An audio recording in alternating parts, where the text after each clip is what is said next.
अस्सलाम वालेकुम। इस सेशन में हम सोशल ग्रुप्स और सोशल कंट्रोल को समझने की कोशिश करेंगे। हमारा मकसद क्या है? सोसाइटी को अंडरस्टैंड करना। और जब हम सोसाइटीज़ को देखते हैं, ह्यूमन लाइफ का एक इंटीग्रल एस्पेक्ट हमको दिख जाता है कि इंसान आपस में इंटरेक्ट करते हैं, कम्युनिकेट करते हैं और दे फॉर्म कलेक्टिव ग्रुप्स। चाहे फिर आप किसी भी सोसाइटी को देखें, आप यूरोपियन सोसाइटी को देखें, एशियन सोसाइटी को देखें, अफ्रीकन सोसाइटी को देखें, पुरानी सोसाइटी को देखें, नई सोसाइटी को देखें, फ्यूडल सोसाइटी को देखें, you would see that all of these societies have human groups. Collectivities exist everywhere.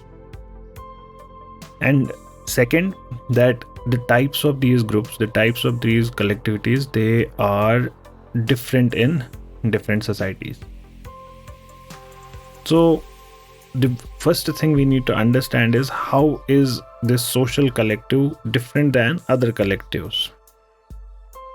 कोई भी गैदरिंग इंसानों की वो नेसेसरली एक सोशल ग्रुप नहीं बनाएगा। These aggregates are simply collections of people जो at the same time at the same place वो रहे हों। इनका कोई डेफिनेट कनेक्शन नहीं होगा आपस में। जैसे बस स्टॉप पे, रेलवे स्टेशन पे, एयरपोर्ट पे या सिनेमा हॉल में या रेस्टोरेंट में, वहाँ पे भी एग्रीगेट्स ऑफ पीपल होते हैं at the same time, passengers in a bus, but you would not call them कि this is a social group, which it is not. तो ऐसे ग्रुप्स को हम ज़्यादा से ज़्यादा क्वाज़ी सोशल ग्रुप कह सकते हैं, क्वाज़ी ग्रुप कह सकते हैं, which is just an aggregate और ए कॉम्बिनेशन। इसमें कोई स्ट्रक्चर नहीं होता, कोई ऑर्गेनाइजेशन नहीं होती, इसके मेंबर्स को अवेयर नहीं होता कि बाकी कौन है। They would be unaware or less aware about others or even the existence of that group. Social classes, status groups, age, gender groups, crowds, ये तमाम quasi groups के examples हैं।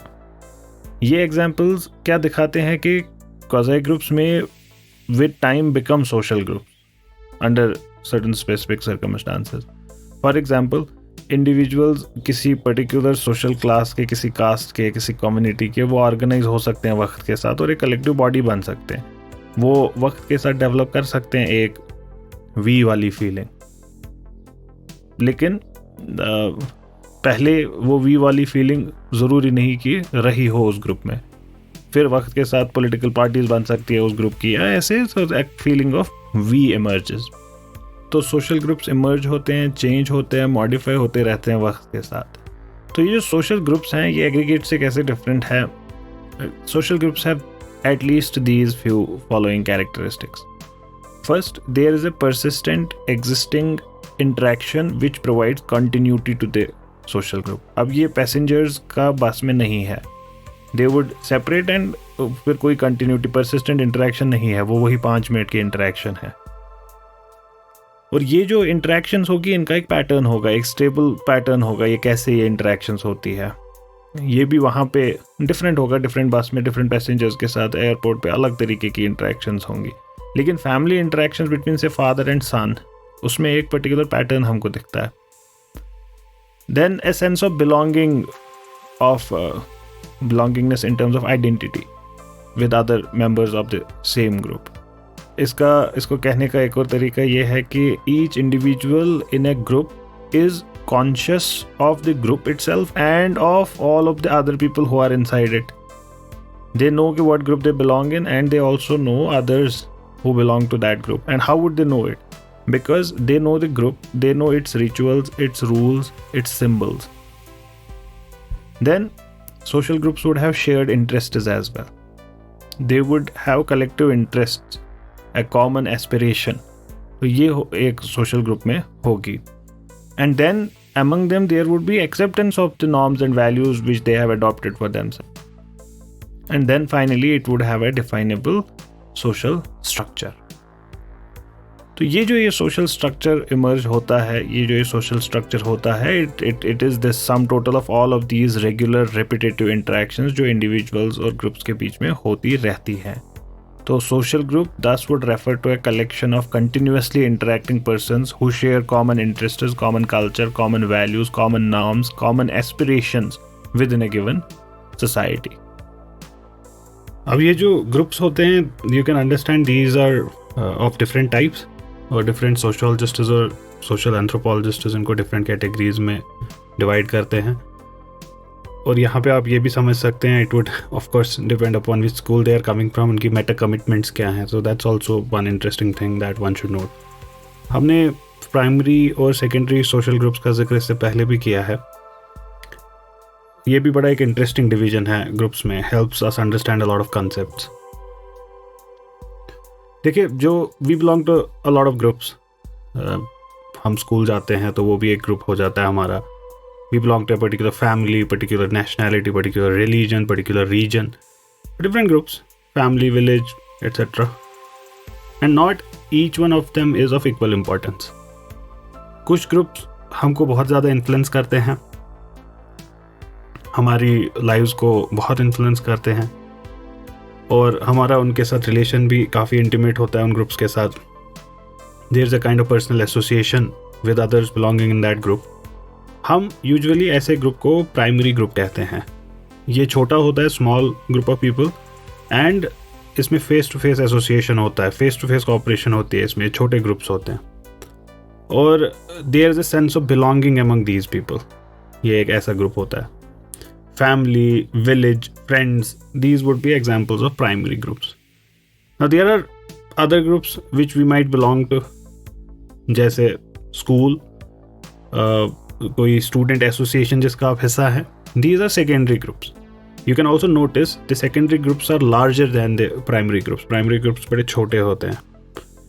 Primary groups are person oriented, while these secondary groups are goal oriented. तो ये एक तरीके का division है बिटवीन ग्रुप्स, और इनमें primary groupings are of more importance than secondary groupings because of our daily interface and our level of intimacy with that particular, and belongingness की feelings ज़्यादा होती है उस ग्रुप के साथ. एक और तरीका है कम्युनिटी और एसोसिएशन. ये भी डिफरेंस इनमें समझना ज़रूरी है. सोशल फिनोमेना में हम एक चीज़ नोटिस करते हैं कि जैसे विलेज लाइफ के बारे में हम बात करते रहते हैं, क्लोज रिलेशंस होती है, वहाँ पे एक दूसरे को सब जानते हैं. अर्बन लाइफ में, नेबरहुड में भी लोग नहीं जानते एक दूसरे को, बड़ी फॉर्मल रिलेशनशिप्स होती हैं, इम्पर्सनल रिलेशनशिप्स होती हैं. तो ये डिफरेंस को पॉइंट आउट करने के लिए sociologists since classical times they have tried to differentiate between a community and an association, community and a society. Community, they would refer to human relationships जो बहुत पर्सनल है, इंटीमेट है, enduring है, ये रहती हैं काफ़ी टाइम तक. यहाँ पे पर्सनल इन्वॉल्वमेंट इज कंसिडरेबल, एक इंसान इसमें वाबस्ता बहुत होता है, जैसे फैमिली है या क्लोज फ्रेंड्स जो होते हैं, क्लोजली निट ग्रुप्स जो होते हैं, ऐसे. सोसाइटी और association they would use the term to something opposite to community. यहाँ पे रिलेशनशिप्स इम्पर्सनल हैं, सुपरफिशियल हैं, ट्रांजिटरी रिलेशनशिप्स हैं, जैसे मॉडर्न अर्बन लाइफ में हमको मिलते हैं. हम कॉमर्स और इंडस्ट्री जो है, इसमें these require a more calculating, rational and self-interesting approach to one's dealing with others. यहाँ पे वो उतनी इंटीमेसी नहीं शेयर की जाएगी. We make contracts or agreements rather than getting to know each other properly when we are in these settings. तो यहाँ पे आप नोटिस कर सकते हैं कि another way of linking these things is to link them to the personal primary groups and then the secondary groups. You can think of community to be your primary group and society or association to be the secondary group. So this is also one way of looking at the society. Now this sense of belonging जो emerge होती है in primary groups या in a community, this also marks what the sociologists call an in-group. एक आपने देखा होगा the feeling of us or we, and this differentiates us from them and they. ये कैसे emerge होता है? Take for example the children in school, they would develop an in-group against the children those don't belong to that school. So we are BISCO students, some would say. So that's forming an in-group. हम मिलिनसन के हैं, हम SGI Badal. So that's formation of an in-group, and everyone out there forms a part of an out-group. So out group would be one to which you don't belong. ठीक, to which the members of an in group do not belong. तो कभी कभार क्या होता है, members of an out group they would face hostile reactions from members of an in group. इसका एक classical example लिया जा सकता है, that of migrants. Migrants often are considered as an out group. However, यहाँ पे भी actual definition of who belongs and who does not belong to, these keep on changing with time and social context. But somehow people understand who is, हमने देखा था इससे पहले कि social group को ही define करते हैं. There is some kind of understanding who belongs to it and who does not. Now, these definitions also change with time, and now you can also see why the previous session was important, because how would they change would depend upon the meta commitments of the society finally at the end of the day. Western view है sociology का कि ये views भी change हो सकते हैं. एक और बड़ा important term है जो use किया जाता है, that's a reference group. ये भी बड़ा मदद करेगा आपको navigate करने में. And many a phenomena, उनमें किसकी क्या जिम्मेवारी है वो भी इससे बहुत clear हो जाएगा. हर किसी group के लिए we see that there is always some other group whom they look up to, whom they aspire to be like. ये हर जगह ऐसे ही होता है. वो ग्रुप्स जिनके लाइफ स्टाइल बाकी लोग एमुलेट करते हैं उनको रेफरेंस ग्रुप्स कहते हैं. So technically we do not belong to our reference group. Reference group is always some other group. But we wish to be identified with that group. तो उसकी वजह से हम उनके रहन सहन के तरीके, उनके आइडियाज़, उनकी लैंग्वेज, उस सबको अडॉप्ट करते हैं. रेफरेंस ग्रुप्स बहुत इंपॉर्टेंट है क्योंकि these are great sources of information about culture, life style, aspirations and goal attainments of a society. जैसे कॉलोनियल इंडिया में many Indians they would aspire to behave like Englishman. So they would dress up like them, speak like them, behave like them, have their preferences of dress and food like them. So in that sense, they could be seen as a reference group for the aspiring section. अब ये भी जो development narrative है हमारे यहाँ, ये भी इसके भी रूट्स कहीं रेफरेंस ग्रुप में भी हैं. When West is looked as the reference group, you want to be like them in every sense of the term. आप इसे समझ सकते हैं कि कितनी इम्पोर्टेंस हो जाती है ऐसे सेंटर्स की जो बिग कल्चरल सेंटर्स होते हैं. Take for example Kashmir valley. Kashmir valley में the route that Srinagar would take, lot of places would take that route later. Now you understand why that would be the case. So that's the significance of big cultural centres, importance of Srinagar and people of Srinagar. So the culture they adopt would be adopted by others with time. So it's very important to see who our reference groups are. और modern era में जो dominance है West का and every form of development is linked to what West does, तो हमारा reference group invariably tends up to be those places. तो ये अच्छा एक chain सा दिख जाता है. Mumbai would want to be like Los Angeles. They would want to be like London. Delhi would want to be like Melbourne, etc. And then Srinagar would want to be like that. And then other places would want to be. They follow the line. So reference group is very important. Now ये एक और concept को भी बड़ा मदद करेगा आपको समझने में कि क्यों इतना मतलब one of the reasons of conflict in Muslim world, जो internal conflict है Muslim world के, वो इस पे भी हैं. कि जैसे फॉर एग्जांपल मदीने की रियासत वर्सेस लंदन जैसी economy, rule of law UK जैसा चाहिए. तो there are two different reference groups. So when you are like, जब आपकी दो टांगे दो कश्ती में होंगी तो you will fall into the sea. ये भी मॉडर्न एरा में जो आवर यंगर जनरेशन है उनको नेविगेट करने में डिफ़िकल्टी आती है इस चीज़ को. And part of the reason is these different reference groups कि हम अपनी सोसाइटी को कैसा चाहते हैं बनाना और एक्चुअली कैसा बना रहे हैं. एंड देन ऑल्सो किसी मामले में we wanted to emulate west, किसी मामले में ईस्ट, किसी मामले में middle east. So different kinds of reference groups for different people and different reference groups for same people. All of that creates a lot of chaos and that we see in situations जहाँ पे turmoil होता है. Then there are peer groups as well.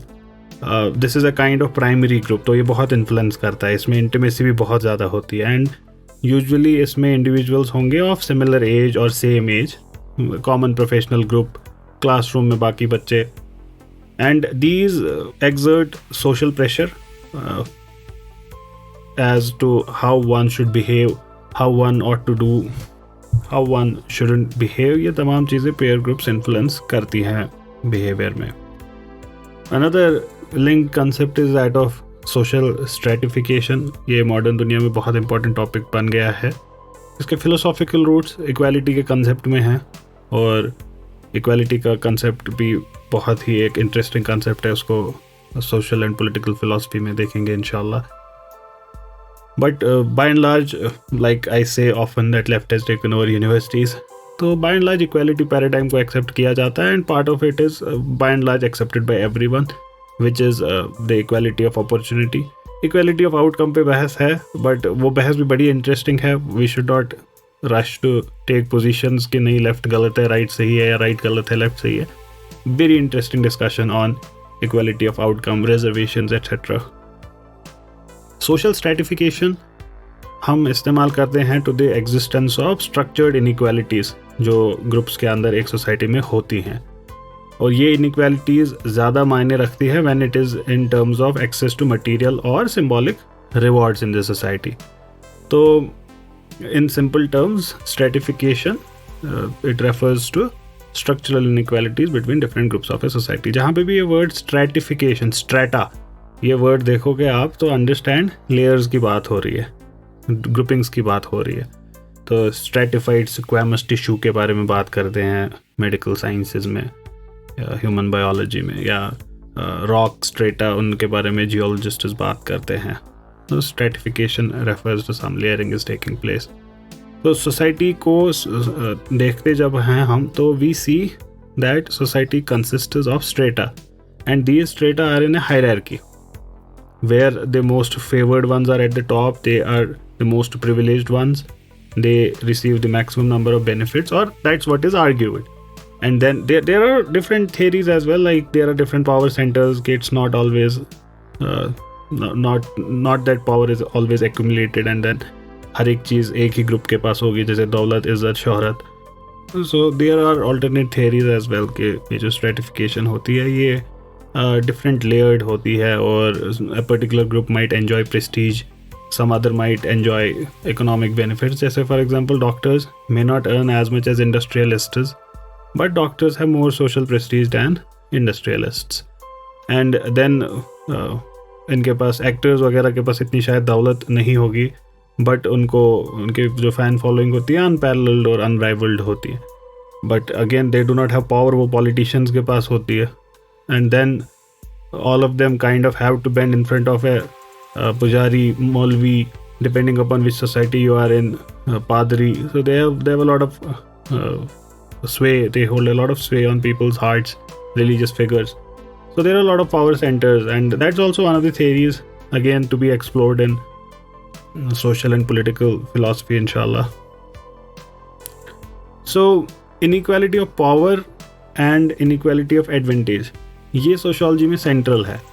अब क्योंकि ये बड़ा crucial role अदा करते हैं stratification में society के, तो ये आप देखें, अगर नोटिस आपने किया हो कि ये क्यों है इम्पॉर्टेंट, ये मेटा सोशियोलॉजी में फिर से जाना पड़ेगा कि क्या है मेटा कमिटमेंट्स सोशियोलॉजी के। तो इसी वजह से इसकी बड़ी इंपॉर्टेंस होगी। हर एक एस्पेक्ट जो ज़िंदगी का है एक इंडिविजुअल का, वो इफेक्ट होता है स्ट्रैटिफिकेशन से।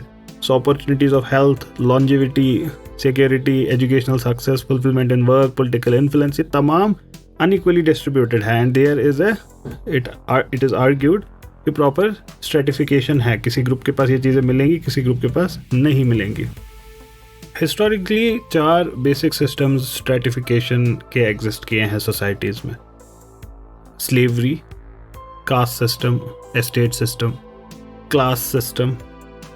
इनमें से slavery would be the most extreme form inequality का, क्योंकि इसमें कुछ individuals they would literally be owned by others, there is absolutely no freedom in it. ये वक्तन फ़वक्तन डिफरेंट सोसाइटीज़ में एग्जिस्ट किया है, but by and large there have been two major examples of system of slavery in human history.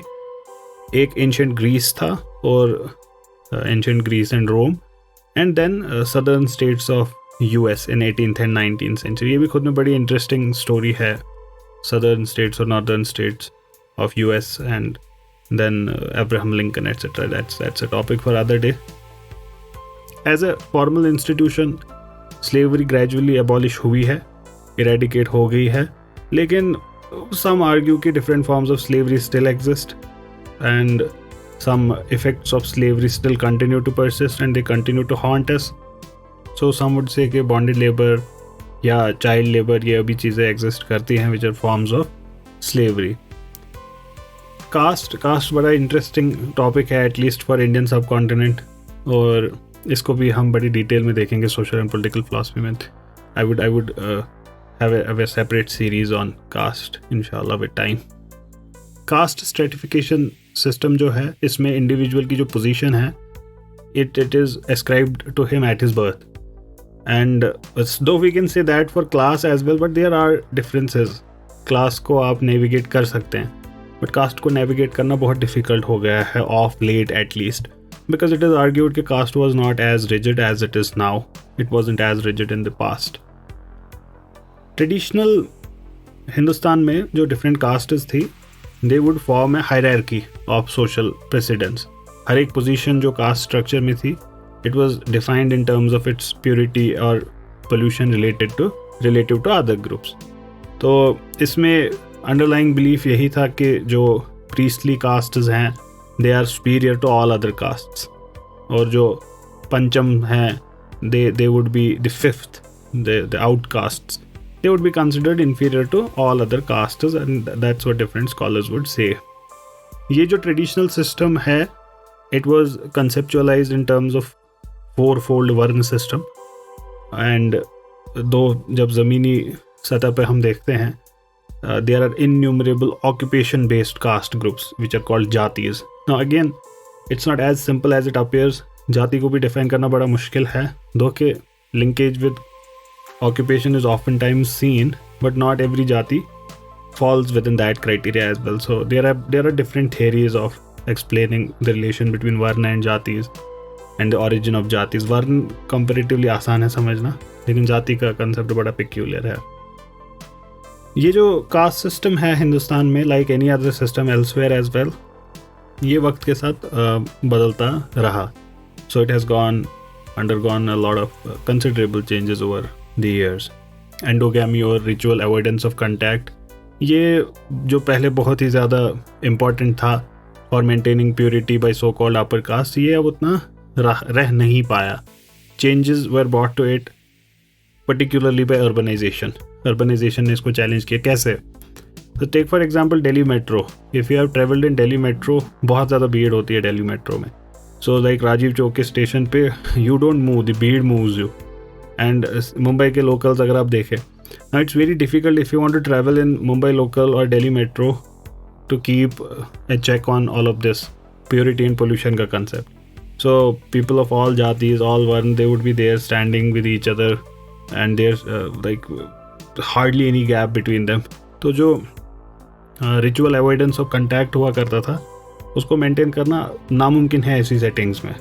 और फिर इसके बाद multinational companies, corporate culture, offices में वर्क करना, दो कि इट इज़ स्टिल एलिज्ड कि caste system is still prevalent and caste based discrimination takes place. लेकिन ये भी गलत होगा कहना कि no progress has been made. There definitely has been progress. Article 17 of Indian constitution, and then there are civil rights act for example, and other SC/ST act, different acts, abolition of titles, Article 18 I think, and then there is right to equality, etc. These things have really helped this cause, and then there is reservations. तो ये कहना कि कोई भी फ़र्क नहीं पड़ा है historically last 70-80 years में, वो भी गलत होगा कहना. But to say things are perfect, that would also be an exaggeration. There is always a room for improvement in everything. So democracy itself affects caste system. क्योंकि caste based interest groups, they have gained strength one of caste-based parties formed a government in one of India's largest states not so long back, and you see that discriminated caste is asserting their democratic rights in the society, the deepening of democracy concept. तो ये तमाम चीज़ें हैं. ये बड़ा near है ये concept caste का class के. So because usually both the two of them they merge the caste and class, but they are not exactly the same. Though one can argue and more so the Marxists argue कि class को भी navigate करना impossible है. ये भी ascribe किया जाता है at birth. But there are differences, at least in modern democracies. The differences are quite clear as compared to what they were in the past, and more so when Karl Marx himself was writing. Marxist theory में social classes are defined by what relation a class has to means of production. Means of production ये भी हम detail में social and political philosophy में इंशाल्लाह देखेंगे, and I might do a series on Marxism as well. But for now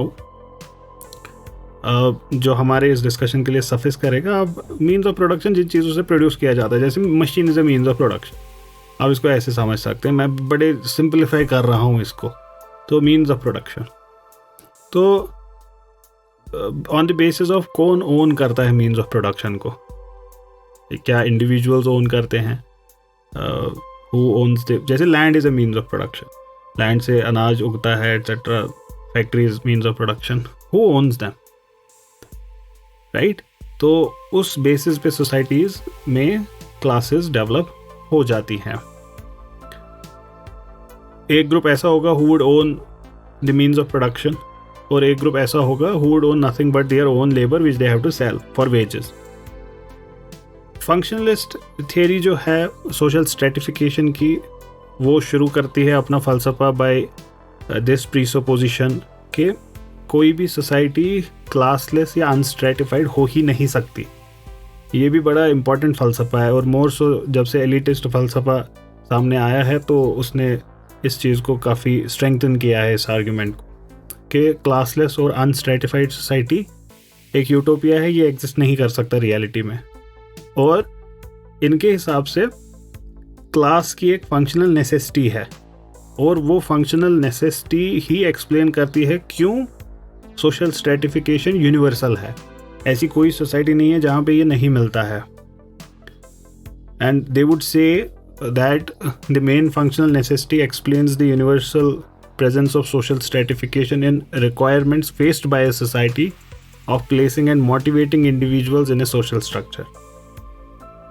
social inequality या फिर जो स्ट्रेटिफिकेशन है, ये इनके हिसाब से अनकॉन्शियसली एक सोसाइटी इवॉल्व करती है एज अ डिवाइस, जिसको वो सोसाइटी इस्तेमाल करती है टू एंश्योर कि सबसे इम्पॉर्टेंट पोजीशंस जो हैं वो they are filled by most qualified persons. But of course the other group would disagree, they would say it's not the case, and we wouldn't take any decision right now because these are our early days. It's unfair to take decisions on these matters, which often our students end up doing.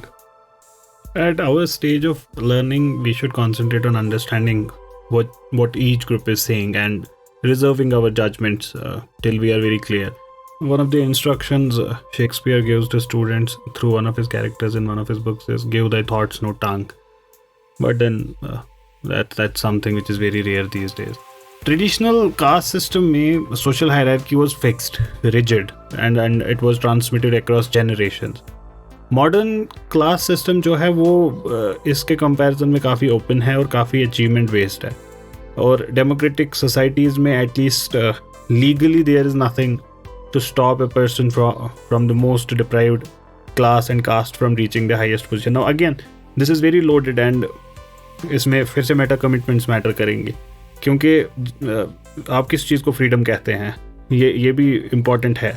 कि जैसे for example BT Washington अपनी जो biography है up from slavery, उसमें वो कहते हैं कि हमको जब स्लेवरी से जब हम फ्री हो गए तो वी रियलाइज्ड कि ना हमारे पास ज़मीन है, ना हमारे पास एजुकेशन है, हम आज़ाद होने के बाद भी आज़ाद नहीं है because we are not able to practise that freedom. तो can we call that freedom in the real sense of term? तो डिप्राइव्ड क्लास का जो हिस्टोरिकल रॉन्ग है उसको भी कभी कभार ठीक करना ज़रूरी हो जाता है so that they can enjoy the new found freedom. तो प्रोसीजरल जस्टिस और सबस्टेंटिव जस्टिस की बहस, सोशल जस्टिस और इस वजह से बहुत ज़रूरी है ये सारा इल्म सीख करने से पहले फ़लसफ़े का इल्म होना। जैसे इस सारे इल्म को हासिल करने से पहले जो ये बात मैं कर रहा हूँ प्रोसीजरल जस्टिस, सब्सटेंटिव जस्टिस, ये इंपॉर्टेंट है। सोशल फ़िलासफ़ीज़ में, पॉलिटिकल फ़िलासफ़ीज़ में पढ़ा जाता है, और सोशल और पॉलिटिकल फ़िलासफ़ीज़ को समझने के लिए बड़ा इंपॉर्टेंट है पूरे फ़लसफ़े को जानना, because these have roots there in metaphysics finally. तो ये जो क्लासेस का ओपन होना, काफ़ी हद तक अचीवमेंट बेस्ड होना, ये इसकी स्टोरीज़ भी हमको बहुत सारी मिलती हैं। People from poor backgrounds being able to make fortunes in our era, ऐसी स्टोरीज़ कोई अनकॉमन नहीं है। ये achievements do exist and they are a source of inspiration for others as well. Yet the other group would argue कि class system का जो structure है for most part it persists, and sociologist study these things. Social mobility को study करते हैं। Social mobility मतलब एक class से दूसरे क्लास में दाखिला हो सकता है कि नहीं, कितना ईजी है इस गैप को कवर करना। And they would say that even in western societies they are far removed from ideal model of perfect mobility. तो ये बड़ा इम्पॉर्टेंट है इस चीज़ को भी समझना। एंड मोर सो बिकॉज जो लोअर लेवल्स हैं किसी भी सिस्टम के और जो डिसएडवेंटेज्ड हैं सोशली, they are usually also disadvantaged economically. उनका पॉलिटिकल स्पेसेस में इन्फ्लुएंस भी कम होता है, and what is more important, they remain perpetually deprived. जैसे आपने डेट ट्रैप टर्म सुनी होगी, ऐसी पॉवर्टी ट्रैप। तो गरीबी बिगेट्स मोर, गरीबी से निकल पाना बहुत मुश्किल हो जाता है। तो इस वजह से ये बड़ा इंपॉर्टेंट है, और ये पॉलिसी फ्रेमिंग के लिए भी बहुत इंपॉर्टेंट है कि गरीबी महज इतना जो सुपरफिशियली हमको लगता है उतना नहीं है। There is more to it than appears at a superficial understanding. Then there are the twin concepts of status and role. ये लगभग एक ही जैसा कंसेप्ट है, इनके लिए अलग टर्म्स यूज़ करना ही कभी कभार लगता है कि क्या बात हो रही है, but there are subtle differences between the two. Status क्या है, मतलब आपकी पोजीशन सोसाइटी में, आपकी पोजीशन किसी ग्रुप में, दैट्स योर स्टेटस। एंड हर एक सोसाइटी में, हर एक ग्रुप में बहुत सारी स्टेटस पोजीशंस होंगी, लोअर स्टेटस, हायर स्टेटस। क्या स्टेटस है, every individual occupies many such positions. तो किसी भी स्टेटस के साथ वाबस्ता होंगी बहुत सारी राइट्स, प्रिविलेजेस, बहुत सारी duties assigned to that particular position. So that's your status. Your status as father in the family, for example, that gives you certain rights and also puts on you certain responsibilities. Mother occupies a status, and that has its own norms of conduct associated with it. Children have their own status, and that comes with certain privileges, and that also comes with certain responsibilities, certain do's and certain don'ts. तो ये हो गया status. Role क्या है? Role dynamic है, ये behavioural aspect है किसी स्टेटस का। Status is occupied, role is played. So when you occupy the status of a mother, you play the role of a mother. So we may say कि status एक institution है role का, जो वो role अदा करते हैं आप उस status की institution में. It's a role that has become regularized. ये standardize हुआ है वक्त के साथ और सोसाइटी में formalize हो गया है, and by and large society इसको accept करती है. आप इसमें देख सकते हैं कि मॉडर्न जो सोसाइटीज़ है वो बहुत कॉम्प्लेक्स हैं, और हर एक individual occupies many different kind of status अपनी ज़िंदगी में. आप स्कूल स्टूडेंट रहे हैं, और you may still be one. So you are a student to your teacher, but you go to the किराने वाला, and then there you are a customer. You go in a bus और a car, or you take an auto, so you are a passenger as well. You are a brother or a sister to your sibling. You are a patient to a doctor. You are a say a ruffian agar aap of the mohalla, if you kind of bully everyone and if you create a nuisance. You might be imam in the local mosque simultaneously. You might be father to someone, child to someone. So we can see ये list और भी लंबी हो सकती है.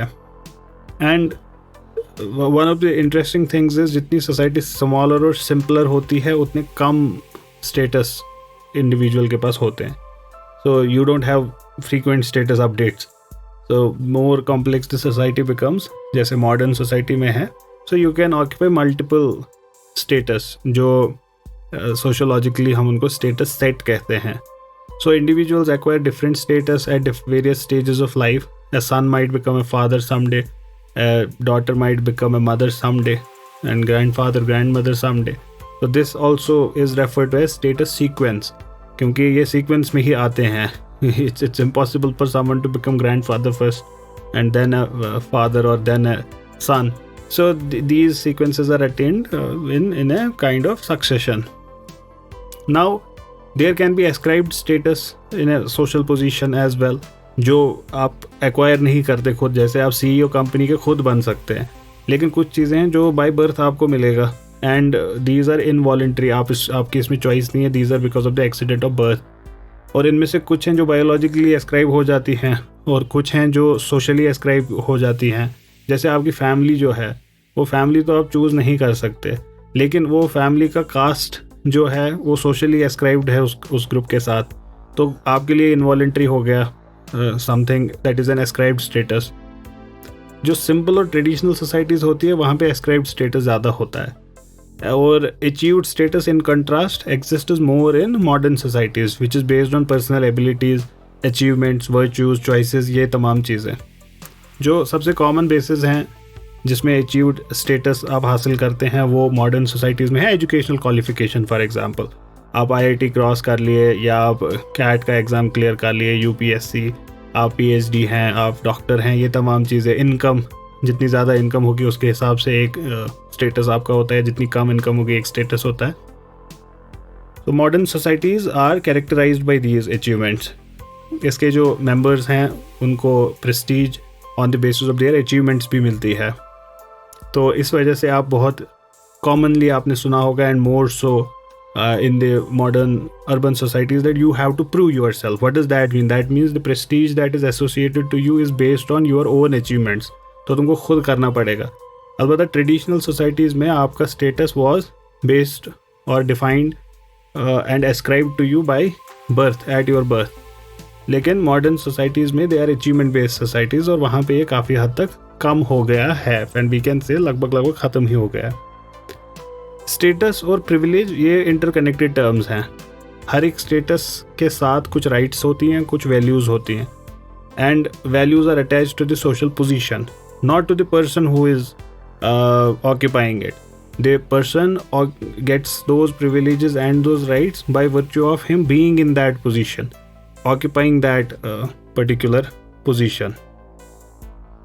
So for example, the president of India has certain immunities, or say for example a better example would be that of the Rajya Sabha chairman. Rajya Sabha chairman is vice president of India, is also chairman of Rajya Sabha. Now if anyone is elected as vice president, by virtue of being vice president they are also chairman of Rajya Sabha. इसमें कोई ये person के साथ वाबस्ता नहीं है, ये उस पोजीशन के साथ वाबस्ता है कि अगर आप वाइस प्रेसिडेंट है तो आप नेसेसरली एक्स ऑफिशियो चेयरमैन भी होंगे राज्यसभा के. वैसे ही president has immunities, not the person.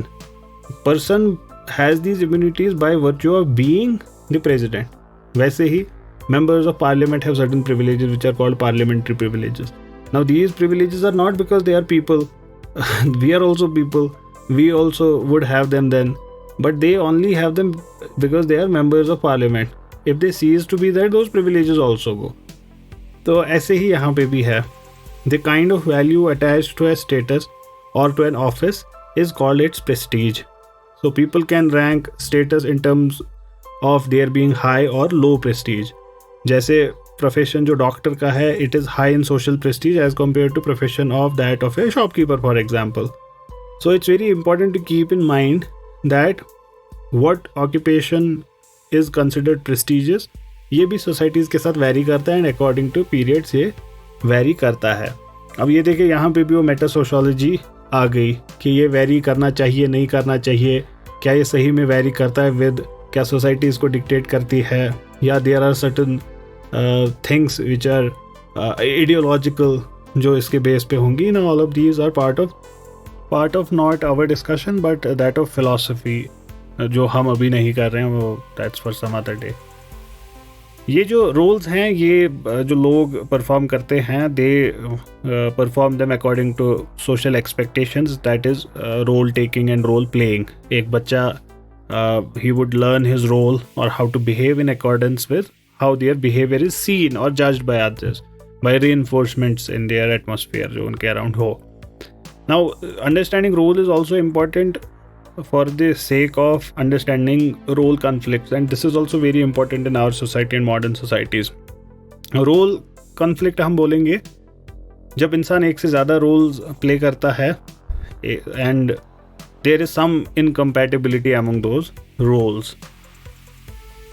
and जब opposite expectations हो तो roles से, तो तब ये चीज़ें इमर्ज होती है. इसकी सबसे अच्छी मिसाल हमारी सोसाइटी में एक मिडिल क्लास वर्किंग वुमन है जिसको जगल करना पड़ता है between the role of her as that of a mother और as that of a wife at home और that of a professional at work, and she continues to juggle between the two, and sometimes the expectations are different.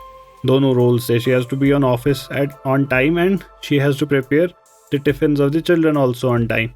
Now, and sometimes it's very difficult to maintain both the roles, and this is where a modern middle class working woman's life really gets tough. So that's an example of role conflict. And there is often a commonplace assumption that men do not face role conflict. They also face these role conflicts of different sorts and sometimes similar as well. Take for example wife and children versus parents, ये वाला role conflict, and इसमें भी बहुत सारे मसाइल होते हैं when a man also has to kind of navigate between the two things.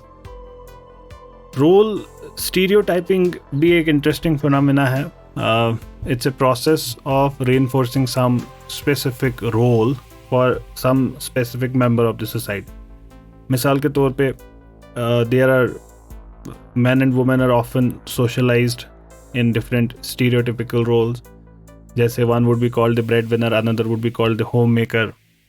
तो social roles जो हैं इसको अक्सर देखा जाता है कि these are fixed and unchanging, और it is felt that individuals learn the expectations that surround social positions in their particular culture and perform these roles largely as they have been defined. और socialization जब इंसान की होती है, they internalize these social roles and learn how to carry them. ये भी लेकिन it's mistaken. ये दिखाता है कि individuals simply take on roles, उनका कोई इसमें negotiating power नहीं है. In fact, sociologists आर्ग्यू करते हैं कि socialization एक ऐसी process है जिसमें humans can exercise agency as well. वो इसमें महज passive subjects नहीं होते हैं who are there to be programmed or instructed. Individuals come to understand and assume social roles through ongoing process of social interaction. अब इस चीज़ को अगेन मेटा कमिटमेंट्स पे बहुत डिपेंड करेगा, इस चीज़ को कैसे देखा जाएगा. There is another way of looking at this thing that I just explained. Culturally determined roles को आप देख सकते हैं that they are not what a society has created, and therefore you can edit and change and maneuver them, or you can simply exert your agency on them. If we say that they are not created by society itself, but it is culturally determined on the basis of some underlying, say, biological reality, that is called biological determinism, often not disliked in modern world. And there can be another way of looking at it, that these are culturally determined based on underlying ideology, which can be, say, for example, religious or otherwise. So unless the underlying ideology changes, the superstructure would not. And Antonio Gramsci was one of those famous Marxists who recognized this, and also the stratification in the society would be a result of free choices over time. ऐसा भी argue किया जाता है. More so, one of the proponents of this theory in our era is Jordan Peterson. बहुत मशहूर है इस idea को propagate करने में कि humans fall in hierarchies if they are given freedom.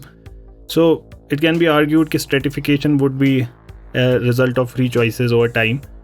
And it can also be argued that कि ये stratification जो हमने functionalist view में देखा भी कि this is what works and this is what happens if you give freedom to everyone. तो ये different तरीके हैं इसी एक phenomena को देखने के. And right now we are not taking decisions which one is correct, which one is not. That is for you people to decide of your own. And for now we are just trying to understand social phenomena. The last thing we would try to understand and juggle through quickly would be social control. ये तो आपको term से ही समझ आ गया होगा.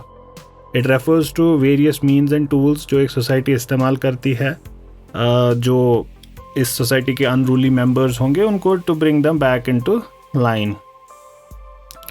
Functionalist perspective में social control would refer to a few things जैसे use of force जो regulate करता है individuals के behaviors को, and it would also refer to enforcing values and patterns जो society में order को maintain करे. तो यहाँ पे social control is directed to restrain deviant behavior of individuals or groups and also to mitigate tensions, conflicts among different individuals and also to maintain social order and social cohesion. तो इनके यहाँ जो social control है ये necessary है social order को maintain करने के लिए, stability को maintain करने के लिए society में. Conflict theorists का different view है बिल्कुल. So they would see social control more as a mechanism to impose the social control of dominant social class on the rest of the society. So they would argue कि ये जो institutions हैं, values हैं, these are nothing but the reflection of the wishes and ideals and to perpetuate the hegemony of a particular dominant class. तो उनके लिए stability क्या है? Stability है जब dominant class successful हो गया to exert its writ on the rest of the society. तो law को functionalists देखेंगे necessary for maintaining social order, conflict theorists देखेंगे as a formal writ of the powerful. It represents their interests. Law is the interest of the stronger section of the society. Now, Friedrich Nietzsche would have altogether a different theory. He would say law is there created by the weak to protect themselves. So that's also a very interesting take. So social control ये formal भी हो सकता है, informal भी हो सकता है. जब इसको codify किया जाए, systematic way में रखा जाए, then you call it formal social control. जैसे laws हैं, constitution है, regulations हैं, rules हैं, these would be formal. And इसको enforce करने के लिए there would be proper agencies like police, law and enforcement department, state, ये सारी चीज़ें. अलबत्ता social control informal भी हो सकता है, personal, unofficial, uncodified, जैसे certain kind of behavior is frowned upon, criticism उसमें society में होती है, shoe, etc. And some other things are like kind of उसको enjoy किया जाता है, उसको प्रोत्साहन कहेंगे, encouraged in the society. So making faces, smiles, body language, frowns, all of these things. And there can be great variations within society and then between societies.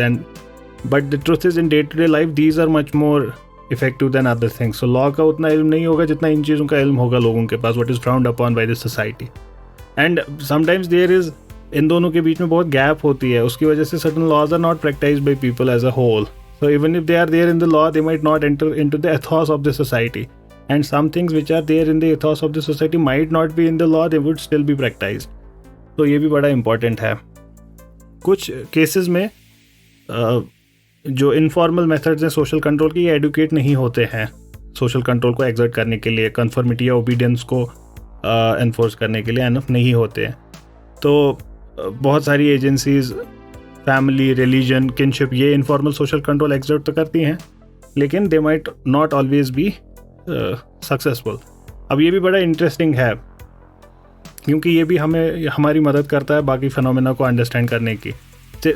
से for example if the in colonial era for example the state did not reflect the aspirations of the people and therefore जो लोगों के अपने ideals हैं, values हैं, उनका एक formal recognition नहीं है. So they are only exerting informal social control, not formal social control, which is not enough sometimes, and people lose their cultures. This is also very important to understand. Okay, when there is not a sync between the people's aspirations and the state aspirations. Now consider it in a grander historical context of secularism, where there is at least the Western form of secularism, where there is separation of state and religion. Now religion, ये जो separation of state and religion है, ये इतना simple नहीं है जितना ये on the face of it लग रहा है कि दोनों को अपना दायरा दे दिया and work. Now look at it, the separation of state and church from the prism of informal and formal control. Religion would exert only informal control and state would exert formal control. Now what happens because of this? That there is a kind of bias towards the state because of the enforcement power of the state, जो उसके पास नहीं है, church के पास नहीं है. And the state exerts formal social control and it is able to coerce obedience, while the church is not. So they are not equal. And with time, what happens in such societies, religions, at least the Western experience tells us that religion takes a backseat and kind of it's playing a losing game there.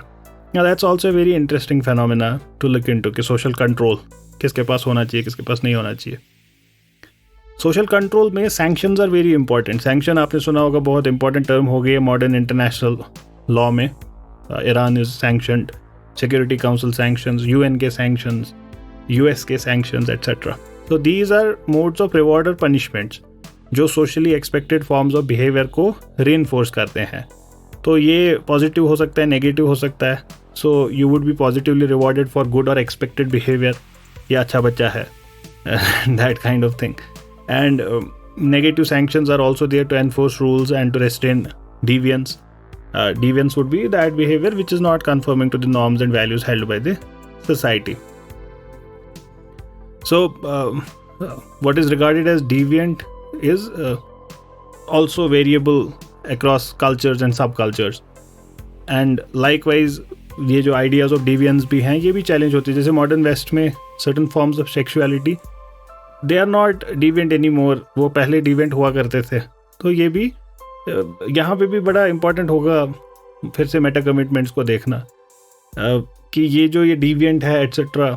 This can be looked upon from another prism, that ये जो definitions हैं, these can change with time if the fundamentals of the society change. But if the core of the society is considered unchanging, then the periphery would also remain unchanged. यही exactly argument है जो argue करते हैं many Muslim scholars etc. who say कि इस्लाम में reform नहीं हो सकता. This is exactly what they are arguing. Okay, the core of the edifice of Islam is something that cannot be changed, and because that cannot be changed, जो उससे फिर बाहर values निकलते हैं वो भी change नहीं हो सकते. Whether that is right or wrong, that's a topic for other day. Just wanted to give you an example. जो इस सेशन में और पिछले सेशंस में हमने कंसेप्ट सीखे, डिस्कस किए, वो इंशाल्लाह हमारी मदद करेंगे आगे के एनालिसिस में. इन ये कंसेप्ट्स ऐसे रिपीट नहीं होंगे, बट समहाउ कहीं ना कहीं आते रहेंगे जब when we will talk about different things, say population issues, demography, women issues, communalism, regionalism etc. So all of these concepts somehow would be playing their role in the background. I hope you enjoyed the session. Keep on supporting Sullkaak and thanks for being here. Assalamu alaikum.